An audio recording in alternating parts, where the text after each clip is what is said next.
جب یہ دونوں لشکر ایک دوسرے کے سامنے ٹھہر گئے اور سب کو اطمینان ہو گیا تو حضرت علی اپنے لشکر سے آگے بڑھے، ادھر سے حضرت زبیر اور طلحہ بھی بڑھے۔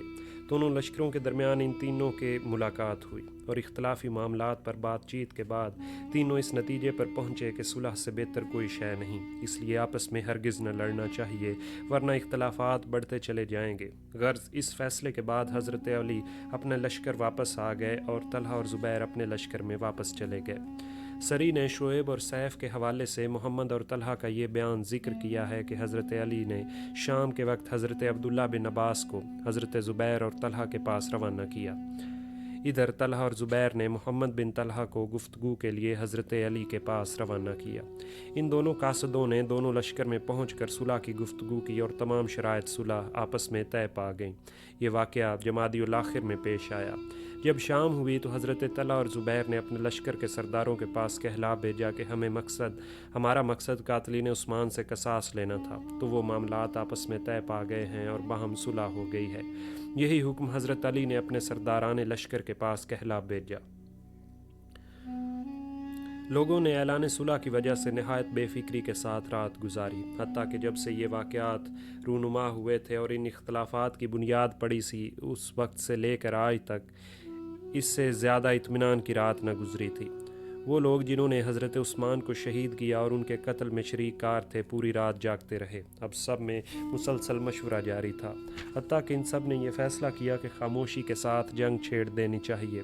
ان کے یہ تمام مشورے انتہائی پوشیدہ طور پر طے پائے، کیونکہ ان لوگوں کو یہ خوف پیدا ہو گیا تھا کہ صلح سے انہیں نقصان پہنچے گا۔ یہ شیاطین صبح منہ اندھیرے لشکر سے نکلے اور ان کی آمد کی ان کی پڑوسیوں تک کو خبر نہ ہوئی۔ یہ تاریکی ہی میں فیصلہ کر کے باہر نکل آئے تھے۔ ان قاتلین میں سے مزری قبیلے کے لوگ بھی تھے۔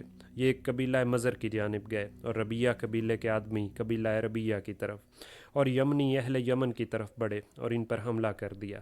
اس پر ایک شور برپا ہو گیا اور اہل بصرہ اور دیگر قبائل نے اپنے اپنے حامیوں کو پکارنا شروع کر دیا۔ حضرت طلحہ اور زبیر مزری سرداروں کے ساتھ معلومات کے لیے باہر نکلے۔ ان دونوں نے میمنہ کی جانب جو قبیلہ ربیہ پر مشتمل تھا، عبد الرحمن بن الحارث بن حشام کو معلومات کے لیے روانہ کیا اور میسرہ کی طرف عبد الرحمن بن عطاب بن نسائد کو روانہ کیا۔ خود دونوں کلب میں ٹھہر گئے اور لوگوں سے معلوم کیا تو لوگوں نے بتایا کہ اہل کوفہ نے رات کو حملہ کر دیا ہے۔ حضرت طلحہ اور زبیر نے فرمایا، ہم تو پہلے ہی سمجھتے تھے کہ علی اس وقت تک باز نہ آئیں گے جب تک کہ لوگوں کا خون نہ بہا لیں اور اس طرح ایک حرام کو حلال نہ بنا لیں۔ اس کے بعد یہ دونوں اہل بصرہ کے جانب واپس لوٹے، ان کی صف بندی کی، حتیٰ کہ پورا لشکر محاذ پر درست طرح سے کھڑا ہو گیا۔ جب حضرت علی اہل کوفہ کے کانوں میں یہ شور پہنچا اور اہل کوفہ نے حضرت علی کے پاس ایک آدمی اس لیے چھوڑ رکھا تھا کہ اگر کوئی حملہ وغیرہ ہو تو وہ اطلاع دے سکے۔ جب یہ شور مچا تو اس شخص نے بتایا کہ ویسے تو رات خیریت سے گزری، لیکن ابھی کچھ دیر پہلے کچھ آدمی ادھر بڑھے، ہم نے انہیں واپس کر دیا۔ جب ہٹ گئے تو ہم نے دیکھا کہ ایک شخص کے پاس جمع ہیں، ہم ان کی طرف بڑھے لیکن اتنے میں جنگ چھڑ گئی۔ یہ حالات دیکھ کر حضرت علی نے میمنہ اور میسرہ کے رؤساء کو حکم دیا کہ تم لوگ اپنے اپنے مقام پر جاؤ، اور یہ بات تو پہلے ہی سے میں جانتا تھا کہ طلحہ اور زبیر اس وقت تک ہرگز باز نہ آئیں گے جب تک کہ لوگوں کا خون نہ بہا لیں اور اس طرح ایک حرام کام کو حلال نہ کر لیں۔ میں یہ خوب جانتا تھا کہ یہ دونوں ہرگز میری اطاعت نہ کریں گے۔ صبائی مسلسل جنگ بھڑکا رہے تھے۔ حضرت علی نے لوگوں سے چلا کر فرمایا، تم لوگ اپنے ہاتھ روک لو اور گھبرانے کی کوئی بات نہیں۔ حضرت علی اور ان کے ساتھیوں کی رائے یہ تھی کہ اس وقت تک جنگ نہ کی جائے جب تک کہ دوسرے فریق پر حجت نہ قائم کر دی جائے۔ یہ لوگ نہ تو بھاگنے والے کو قتل کر رہے تھے اور نہ زخمی پر ہاتھ اٹھا رہے تھے، اور دونوں لشکر اسی پر عمل پیرا تھے اور یہی دونوں طرف اعلانات ہو رہے تھے۔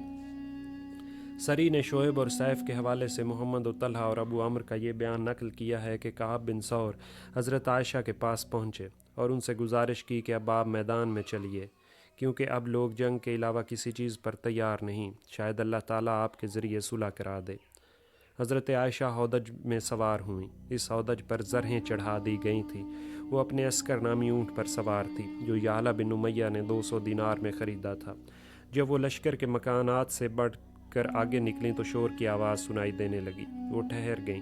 راستے میں جب بھی شور کی آواز سنائی دیتی تو وہ ٹھہر جاتیں۔ ایک جگہ وہ ٹھہری ہوئی تھیں کہ انہوں نے زبردست شور کی آواز سنی۔ انہوں نے سوال کیا کہ یہ شور کیسا ہے؟ لوگوں نے جواب دیا کہ دونوں لشکروں کے ملنے کا۔ حضرت عائشہ کے لیے یہ صلح کے ساتھ آپس میں مل رہے ہیں یا کوئی برائی پیدا ہو گئی ہے؟ لوگوں نے کہا کہ جنگ شروع ہو گئی ہے۔ حضرت عائشہ: تو یہ دونوں صفوں میں سے اس فریق کی آواز ہوگی جس نے شکست کھائی۔ ابھی حضرت عائشہ کھڑی ہوئی تھیں کہ شکست کی خبر پہنچی اور حضرت زبیر سامنے سے آتے ہوئے نظر آئے۔ وہ میدان چھوڑ کر وادی الصبا چلے گئے۔ وادی الصبا میں حضرت زبیر کو شہید کر دیا گیا۔ لوگوں کا خیال ہے کہ انہیں ابن جرموز نے شہید کیا تھا۔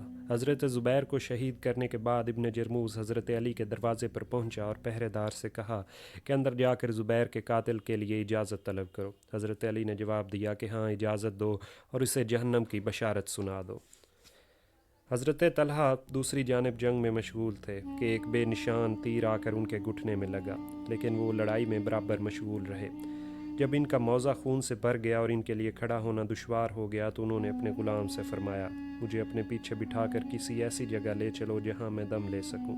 وہ غلام انہیں شہر بصرہ میں لے آیا۔ حضرت طلحہ نے اس وقت اپنے اور حضرت زبیر کے واقعے کے بارے میں تمثیلاً یہ اشعار پڑھے۔ ترجمہ: کیا حادثات نے مجھ ہی کو چھانٹ لیا ہے کہ جب میں تیر مارتا ہوں تو وہ خطا جاتا ہے؟ جب میں نے تیر کا پیچھا کیا تو میں اپنی بے وقوفی سے خود ہی ہلاک ہو گیا اور میں کچھ بھی نہ سمجھ سکا اور میری عقل ختم ہو گئی۔ میں اس وقت کسی کی طرح شرمندہ ہوا جب میں نے تیر اندازوں کی رضامندی مجبوراً خرید لی۔ میں نے ان لوگوں کی اطاعت کی اور آل لوئی میں تفرقہ اندازی پیدا کر دی، تو اب میرا خون اور گوشت درندوں کے سامنے ڈال دو۔